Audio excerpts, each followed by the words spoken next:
Sureksha Party. So, this is Sonia Setia, your accounts and eco tutor. So, today we are starting with class 11th accountancy. Class 11th account students के लिए आज से video हम एक नई series लेके आ रहे हैं। आपका बेस जो है बहुत स्ट्रांग बने, ताकि आगे जाके आप अगर प्रोफेशनल कोर्सेज में जाते हो तो आपको कोई भी इशू ना आए।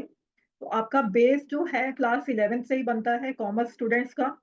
तो उस बेस की फाउंडेशन आज से हम रखेंगे। तो बहुत ही ध्यान से आप वीडियो को देखेंगे और चैनल को सब्सक्राइब भी कीजिए प्लीज। और अगर वीडियो अच्छा लगता है तो उसको शेयर भी करो अपने फ्रेंड्स के साथ। थोड़ा अपने फ्रेंड्स का भी भला कर दो, right? So we are starting with the first chapter of accounts. Financial accounting आपकी जो बुक है उसका द वेरी फर्स्ट चैप्टर से we are starting. So this video again I am telling for class 11th students, Financial Accounting, Chapter 1, Introduction to Accounting, Meaning and Objectives of Accounting, and Accounting Information, right? So, next slide. Starting है chapter की meaning of accounting. So what do you mean by accounting? आपको accounting का जो मतलब है वो अच्छे से क्लियर होना चाहिए कि अकाउंटिंग क्या है। तो एक बार हम जो है American institute of certified public accountants AICPA, आपने शायद सुना भी हो कि जो यूएस का होता है CPA is equivalent to our Indian CA. उसको थोड़े एक्स्ट्रा एग्जाम जो है हमारे इंडियन सीए को देने पड़ते हैं so that he can become a CPA in US, right? तो वहाँ का जो इंस्टीट्यूट है सीपीएस का, सर्टिफाइड पब्लिक अकाउंटेंट्स का, सीपीएस का, उन्होंने क्या डेफिनेशन दी है अकाउंटिंग की वो एक बार हम देख लेते हैं। फिर इसको वन बाय वन एक एक वर्ड को हम इसके फीचर्स की फॉर्म में समझेंगे कि क्या मतलब है, right? So accounting is an art of recording.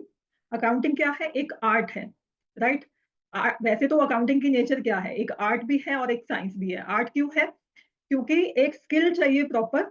आपको book keeping is difference from the accounting, right? ये आगे सब आने वाला है, हम सीखेंगे कि बुक कीपिंग क्या है, अकाउंटिंग क्या है, अकाउंटेंसी क्या है। All the terms will clear very बड़े ही अच्छे तरीके से हम उसको क्लियर करने वाले हैं, राइट? तो accounting is an art of recording, classifying, summarising in a significant manner in terms of money, right? वो क्या कह रहे हैं कि अकाउंटिंग एक आर्ट है कि जिससे हम ट्रांजेक्शन्स को रिकॉर्ड करेंगे, उनको क्लासिफाई करेंगे, उनकी एक समरी बनाएंगे और उनको मनी के फॉर्म में हम मेजर कर सके। ऐसे ट्रांजेक्शन हम देने वाले हैं मनी के फॉर्म में जिनको मेजर किया जा सके। Transaction and events which are in part of at least of a financial character. और उनको क्या होना चाहिए? वो फाइनेंशियल नेचर के ट्रांजेक्शन होने चाहिए जिनको हम अपने बुक्स ऑफ अकाउंट में रिकॉर्ड करने जा रहे हैं, right? And interpreting the results thereof.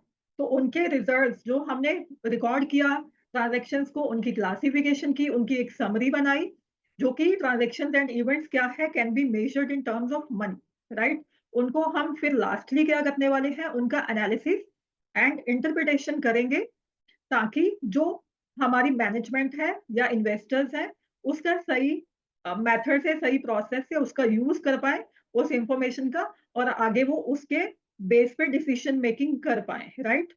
तो मैं एक एक चीज आपको बता के चलूंगी कि कैसे आप जो है इनकी फीचर्स को समझने वाले हो और क्या उनका शॉर्टकट आप हर चीज का रखने वाले हो, ताकि अगर थ्योरी भी आपको आती है तो आप अच्छे से उनके हेडिंग्स जो है स्टेप बाय स्टेप दे पाए, right? So this definition is described by the American Institute of Certified Public Accountants, जो कि CPA का एक इंस्टीट्यूट है यूएस में, right? Hope this is clear. We are moving ahead with the slide number 3, right? Just let me open the slide. So this is our slide number 3. So what are the features? Features और attributes और characteristics of accounting, right? इनके आप objectives भी ले लो, चाहे functions भी ले लो, advantages ले लो, फीचर्स ले लो, ये ऑलमोस्ट आपको सेम चीज देने वाले हैं। अगर आपको इसके फीचर्स क्लियर हैं तो आप इसके ऑब्जेक्टिव भी लिख पाओगे, आप अकाउंटिंग के फंक्शन क्या है वो भी लिख पाओगे। तो आपको इसलिए इसको थोड़ा सा कॉशियसली देखने की जरूरत है, राइट? तो व्हाट आर द फीचर्स और एट्रीब्यूट्स और कैरेक्टरिस्टिक्स ऑफ अकाउंटिंग, राइट? जैसे ये आपको पिक्चर में दिख रहा है ना, कि हम जो है आइडेंटिफिकेशन कर रहे हैं ट्रांजैक्शंस का, कि कौन से ट्रांजैक्शंस हमें अपने बुक्स ऑफ अकाउंट में रिकॉर्ड करनी है, कौन सी ट्रांजैक्शन हम रिकॉर्ड करने वाले हैं। तो वो क्या होनी चाहिए? आपकी फाइनेंशियल नेचर की होनी चाहिए ट्रांजैक्शंस, उसी ट्रांजैक्शन को आप अपनी बुक्स ऑफ अकाउंट में रिकॉर्ड करोगे।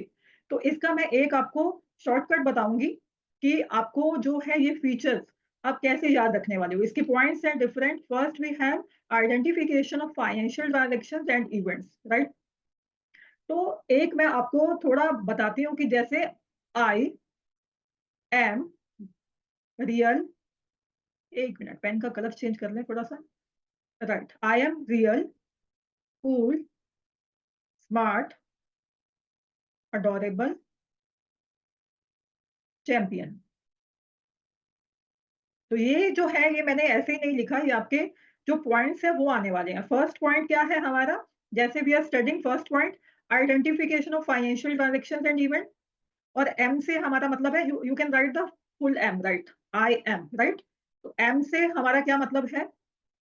Measuring the transactions. तो जैसे जैसे आगे आएंगे, आगे आएगा आपका रिकॉर्डिंग, आर से है आपका रिकॉर्डिंग, सी से है आपका क्लासिफिकेशन, एस से है आपका समराइजिंग, ए से है आपका analysis and interpretation, and C से अगेन है communicating the financial information to the users.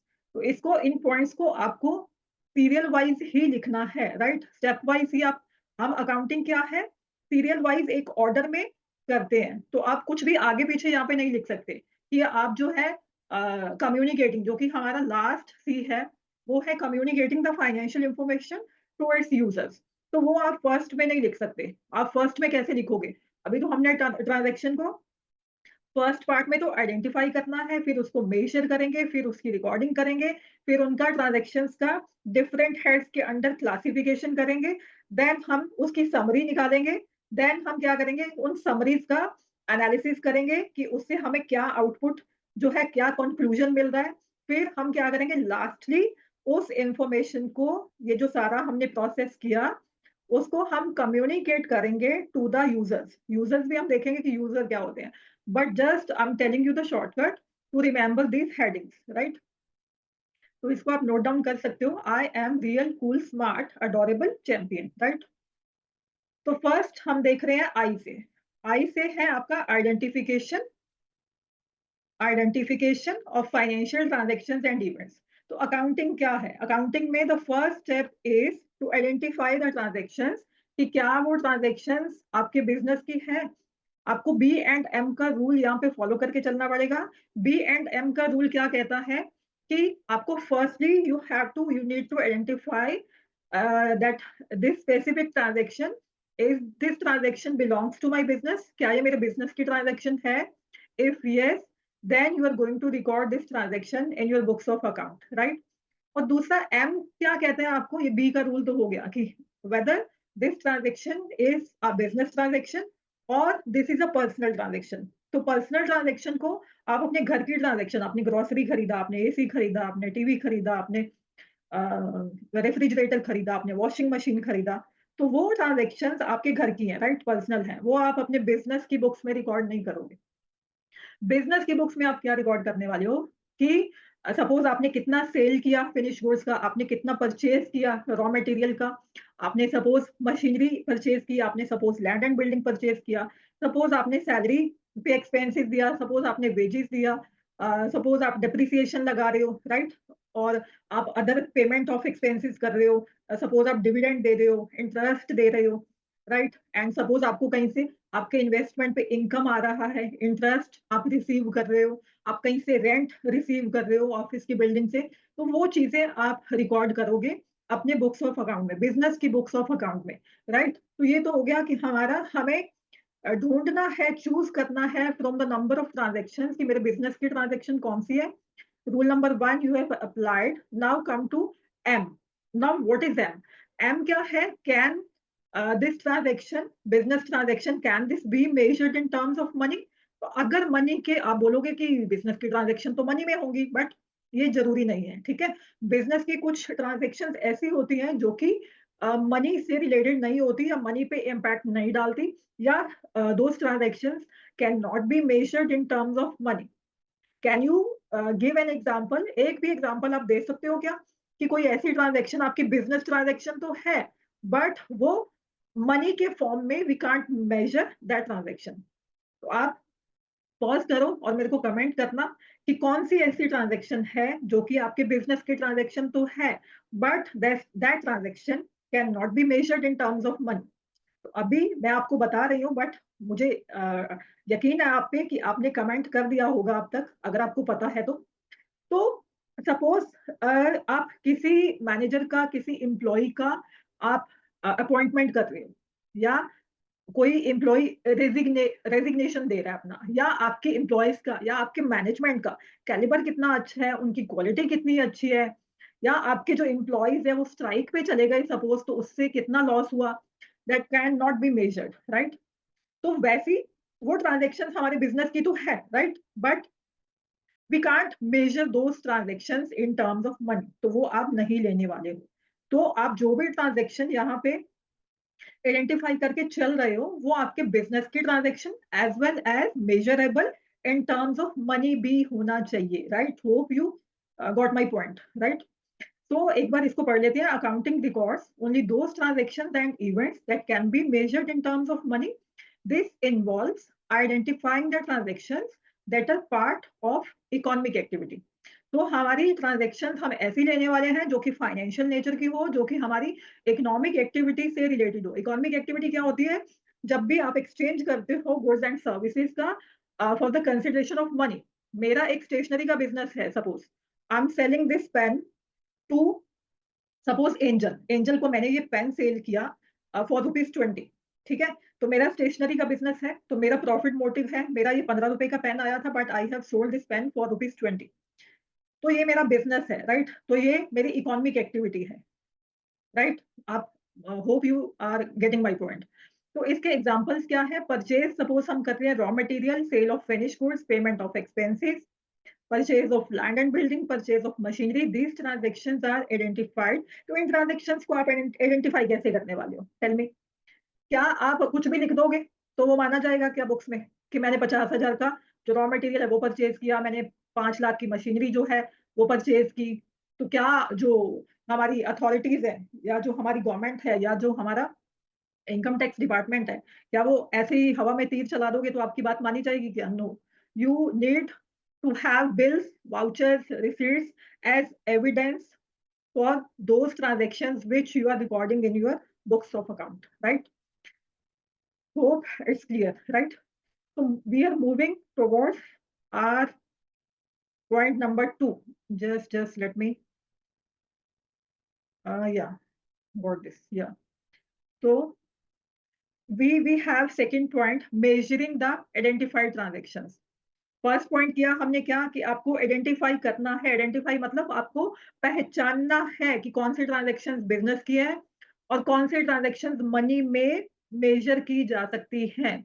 यहाँ पे आप एक्चुअली में वो ट्रांजैक्शंस जो कि आपने मनी में की, उन ट्रांजैक्शंस को आप मेजर करोगे कि आपने सेल किया गुड्स का, okay, well, good and good enough, okay, but कितने में परचेज किया आपने, कितने में सेल किया, वो आप अमाउंट भी स्पेसिफाई करने वाले हो, right? So accounting measure the transactions and events in terms of money. Suppose ये मैंने घर लिया है, as you can see in the picture, तो वो घर या लैंड लिया आपने, वो कितने रुपए में ली है, that is known as the measurement of transactions in terms of money. किसी भी कंट्री की जो करेंसी है उसमें वो ट्रांजैक्शन मेजर की जा सकती हो, ऐसी ट्रांजैक्शंस हम उठा के लेने वाले हैं और उनको अपनी बुक्स में डालने वाले हैं, right? So accounting measures the transactions and events in terms of a common measurement unit that the currency of a country. जैसे we are in India, तो हम रुपीज में उसको मेजर कर सकते हो। Suppose you are living in US और UK, तो तब आप डॉलर्स में या पाउंड्स में उसको मेजर कर सकते हो। वैसी ट्रांजैक्शन आपको अपने बुक्स ऑफ अकाउंट में रिकॉर्ड करनी है, right? In other words, financial transactions and events are measured in terms of money. तो मेन यहाँ पे आपको देखना है कि कितने मनी में आपने वो ट्रांजैक्शन कितने अमाउंट में किया। Examples, rent paid 5,000, rent paid, okay, वो मेजर की जा सकती है, वो बिजनेस ट्रांजैक्शन भी है, बट कितने रुपए का जो रेंट है आपने पे किया, वो साथ में अमाउंट जो है वो आप स्पेसिफाई कर सकते हो। ऐसी ट्रांजैक्शन आप लेने वाले हो, right? Purchase of raw material हमने किया कितने में? 10,000 में। हमने पे किया इलेक्ट्रिसिटी बिल कितना? 3,000। An event that cannot be measured in terms of money is not recorded in the books of account. ये एग्जांपल मैं आपको पहले भी दे चुकी हूँ। Again you can read the appointment of a manager और क्वालिटी ऑफ योर मैनेजमेंट। ये आप, क्योंकि we can't measure the quality of our management in terms of money, तो उसको आप उस इवेंट को, है तो बिजनेस का, बट उसको आप रिकॉर्ड नहीं करोगे, right? Hope the things are very clear. Now we are moving towards point number 3. So third point, अभी हमने क्या किया? अभी हमने ट्रांजैक्शन को आइडेंटिफाई भी कर लिया, राइट? कि कौन से ट्रांजैक्शन बी एंड एम के अकॉर्डिंग हम लेने वाले हैं।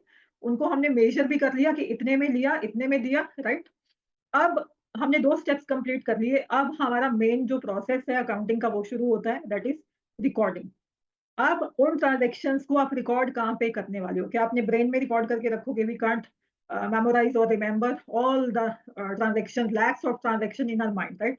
सपोज आपकी जो रिलायंस है कंपनी, उसके नंबर ऑफ ट्रांजैक्शंस होते हैं डेली, लैक्स ऑफ ट्रांजैक्शंस होते हैं, तो वो मैनेजमेंट या जो मुकेश अंबानी जी हैं वो याद थोड़ी रखेंगे। तो उनको कहीं ना कहीं तो रिकॉर्ड करना पड़ेगा ना।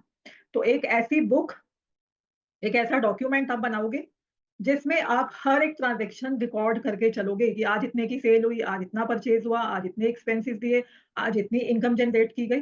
वो सारी चीजें आप इस बुक में लिखने वाले हो। This book is known as journal, right?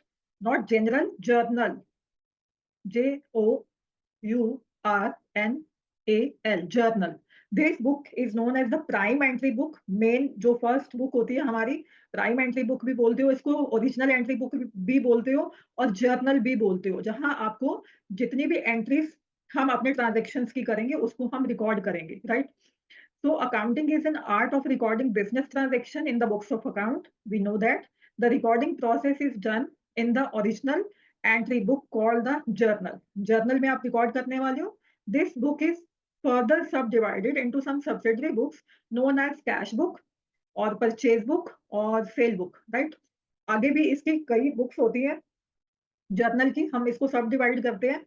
तो अगर आप कैश बुक, सपोज वो उसने बोला कि कैश बुक में आप कौन सी ट्रांजेक्शन्स करने वाले हो? जो ट्रांजेक्शन्स हुई आपकी किसमें? कैश में, राइट? तो जो ट्रांजेक्शन्स कैश में की गई हैं उनको आप कैश बुक में रिकॉर्ड करोगे, और जो ट्रांजेक्शन क्रेडिट पे की गई है, सपोज हमने परचेजेस हमने किया क्रेडिट पे, तो उसको आप परचेज बुक में रिकॉर्ड करने वाले हो। सिर्फ और सिर्फ क्रेडिट परचेजेस को आप परचेज बुक में रिकॉर्ड करने वाले हो। Purchase book for recording the credit purchases and sales book for recording the credit sales.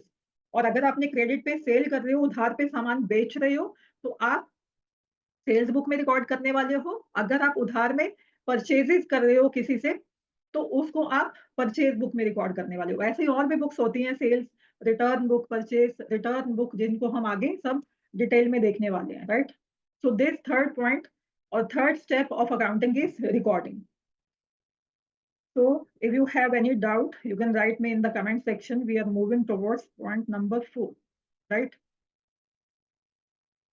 तो यहाँ क्या था आपका? रिकॉर्डिंग हो रही है, ये देखो पिक्चर में हर एंट्री को रिकॉर्ड किया जा रहा है डिफरेंट डिफरेंट प्लेस पे, डिफरेंट डिफरेंट बुक्स में। और next point we have classification. अब क्लासिफिकेशन क्या होता है? हमने एक जगह पे सारी की सारी जर्नल एंट्रीज रिकॉर्ड कर ली, राइट? हमने सारी जर्नल एंट्रीज रिकॉर्ड कर ली, बट अभी क्या हुआ कि क्या मुकेश अंबानी जी जो है, क्या वो एक एक journal entry, lakhs crore of journal entries check करेंगे कि राहुल से कितना लेना है, सीमा को कितना देना है, राम को कितना देना है, शाम से कितना लेना है, इसकी जर्नल एंट्री कहाँ है, इसकी जर्नल एंट्री कहाँ है? तो वो ढूंढने वाले हैं, या उनकी मैनेजमेंट के पास इतना टाइम है? नो. तो हम क्या करते हैं, उस चीज को ईज डाउन करने के लिए क्लासिफिकेशन करते हैं कि सपोज राहुल है, उससे इतना लेना है और इतना देना है।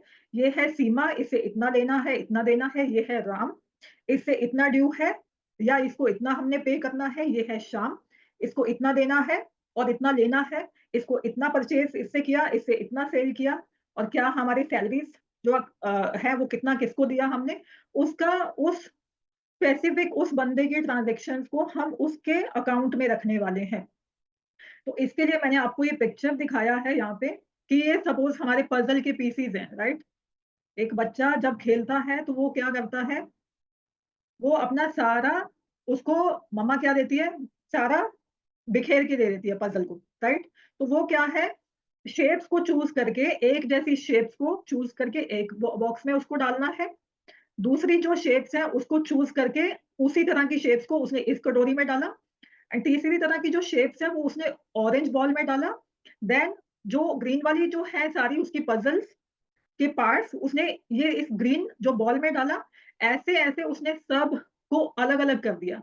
सपोज आप शेप के अकॉर्डिंग अलग कर रहे हो या आप कलर के अकॉर्डिंग अलग अलग कर रहे हो, तो यहाँ पे हम क्या कर रहे हैं, यहाँ पे देखो क्या हो रहा है।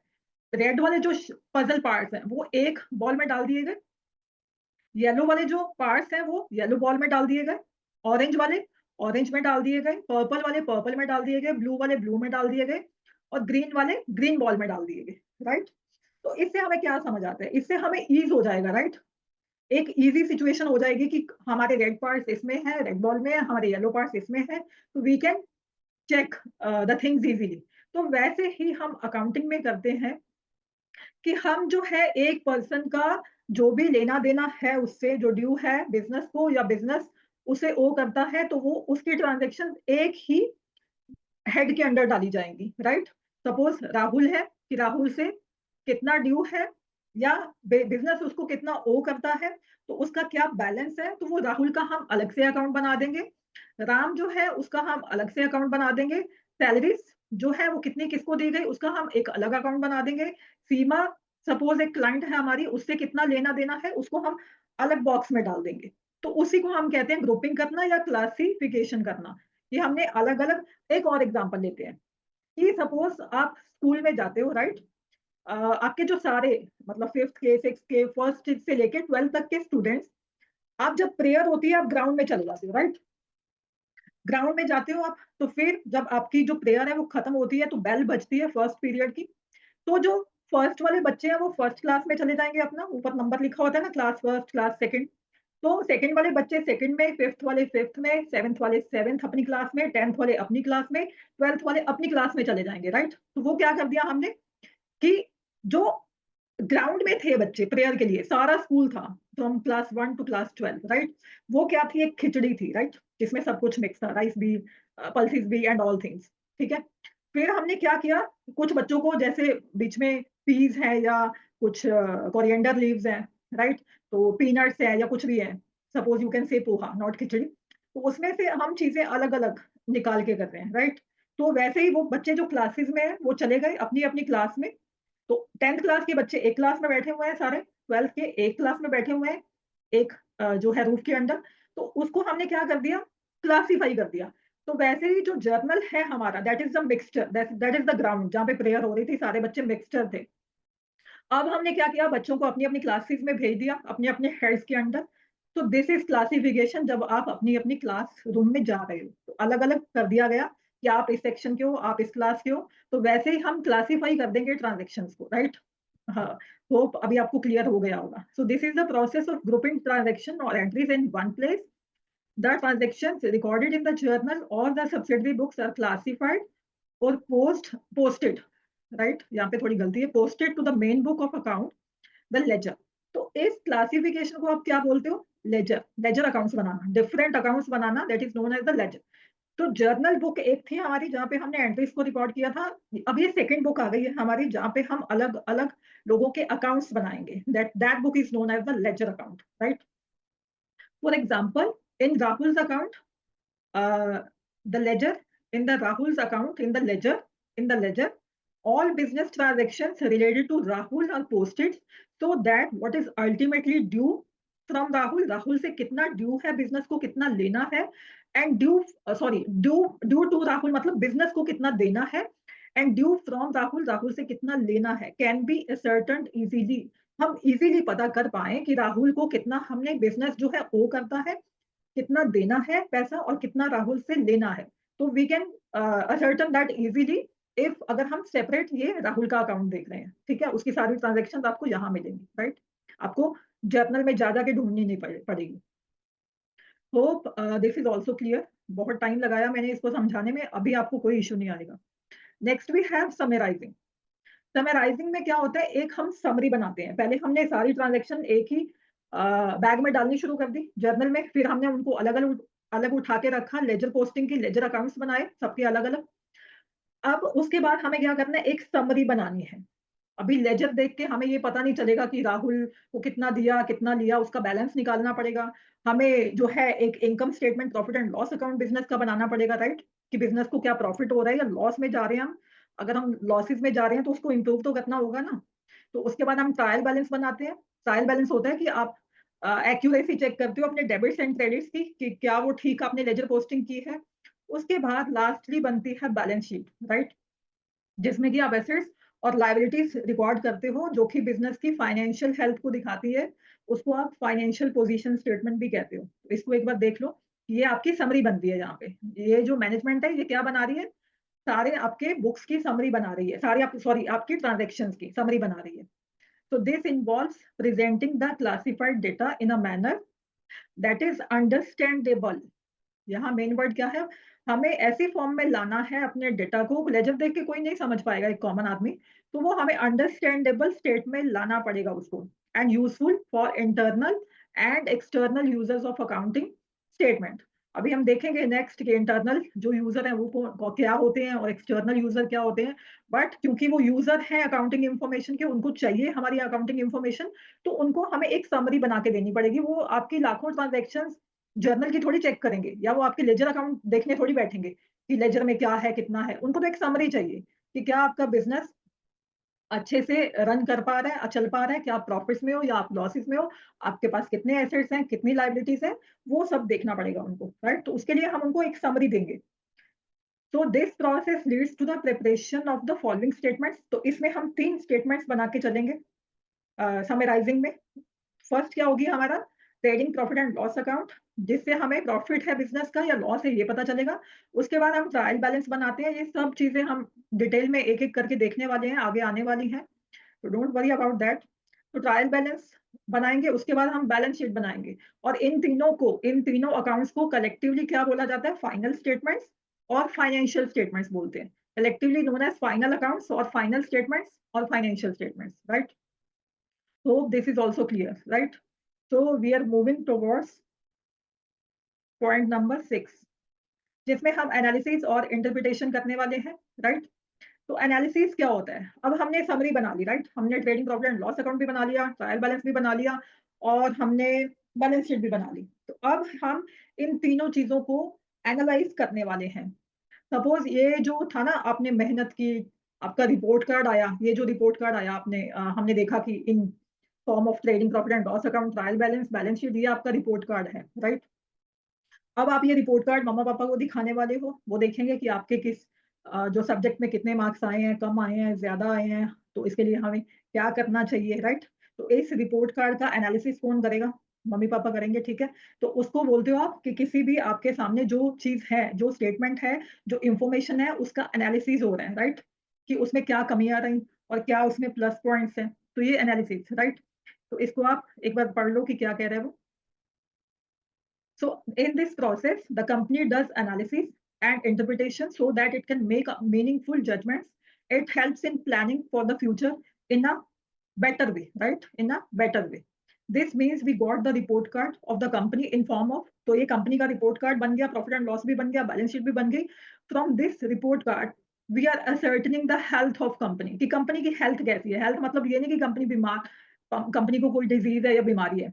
तो कंपनी की हेल्थ आप कैसे चेक करते हो कि कंपनी का कितना प्रॉफिट है, क्या ये पिछले साल से, प्रीवियस ईयर से इंप्रूव हुआ है या डिक्रीज हो गया है। तो क्या कंपनी के खर्चे कितने हैं, कंपनी की कॉस्ट कितनी है, कंपनी की सेल्स कितनी जनरेट हो रही है, कंपनी को अदर इनकम्स कहाँ से आ रही है, या कंपनी के पास कितनी एसेट्स हैं, कितनी लाइबिलिटीज हैं, वो सब चेक करना is the checking of health of the company, right? So this means ascertaining the health of a company means the profitability. तो प्रॉफिटेबिलिटी हमें कहाँ से पता चलेगी, हमें प्रॉफिट एंड लॉस अकाउंट बना के पता चलेगी, जिसको आप इनकम स्टेटमेंट भी बोलते हो, right? And financial position of the company, financial position आपको किससे पता चलती है, बैलेंस शीट से। बैलेंस शीट से आपको फाइनेंशियल पोजीशन पता चलती है, जिसमें कि हम एसेट्स और लाइबिलिटीज लेते हैं, right? Just give me a second.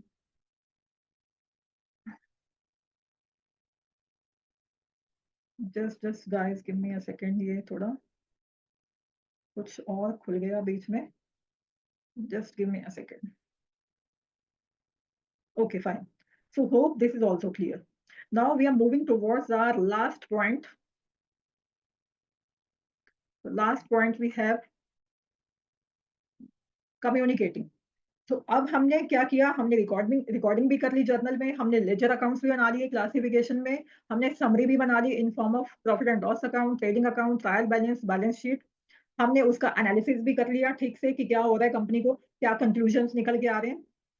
अब हम क्या करने वाले हैं, अब हम इस इंफॉर्मेशन को कम्युनिकेट करने वाले हैं जिसको ये इंफॉर्मेशन चाहिए। किसको इंफॉर्मेशन चाहिए होगी, हमारी कंपनी है, किसी को क्या मतलब, है ना? तो हम ये इंफॉर्मेशन किसी को क्यों दें, बट ये एक कंपनी के लिए नेसेसरी है कि उसको अपनी, आप देखते हो रिलायंस जो है पब्लिश करता है अपनी एनुअल रिपोर्ट्स, आप नेट पे जाओगे आपको सब मिल जाएगा हर ईयर की। वो क्यों करते हैं? क्योंकि भाई शेयर होल्डर्स ने पैसा लगा रखा है, इन्वेस्टर्स ने पैसा लगा रखा है, बैंक ने लोन्स दे रखे हैं। तो क्या वो जानना नहीं चाहेंगे कि रिलायंस कैसे चल रही है, क्या हमारा लोन रिकवर होगा या नहीं होगा? क्या इन्वेस्टर्स नहीं जानना चाहेंगे कि हमें कंपनी में इन्वेस्ट करना चाहिए, इनके शेयर्स खरीदने चाहिए या नहीं खरीदने चाहिए, या इनको हम जो है सेल आउट कर दें? कंपनी हो सकता है लॉसेस में जाने वाली हो, उसका रिपोर्ट कार्ड बता रहा हो। तो ये और किसको चाहिए हो सकती है ये इनकम टैक्स डिपार्टमेंट को, जीएसटी डिपार्टमेंट को भी चाहिए होगा कि जो रिलायंस है वो कितना इनकम जनरेट कर रहा है और उसपे हमें कितने टैक्सेस लगाने हैं, राइट? तो इसीलिए इंफॉर्मेशन कंपनी के यूजर्स को चाहिए होती है, ठीक है? तो एक बार इसको देख लेते हैं हम कम्युनिकेटिंग में क्या कह रहा है वो।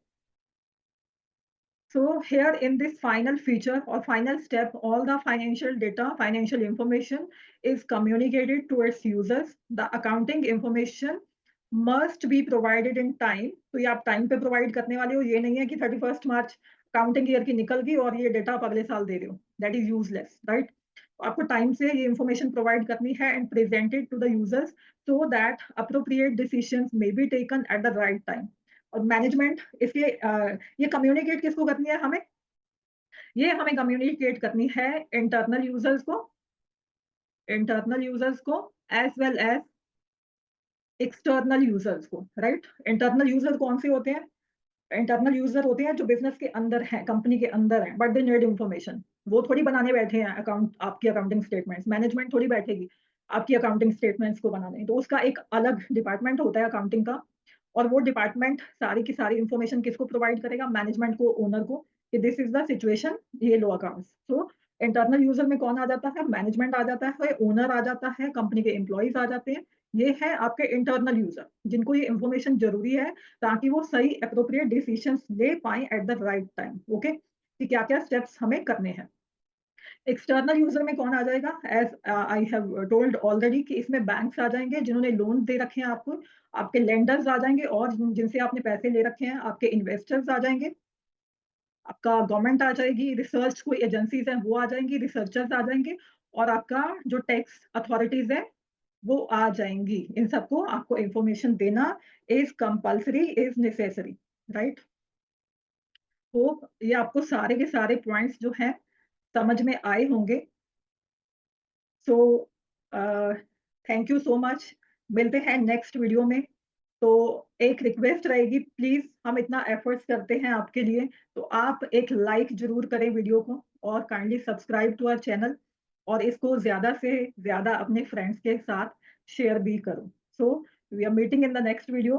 Till then stay tuned, take care, goodbye and thank you so much.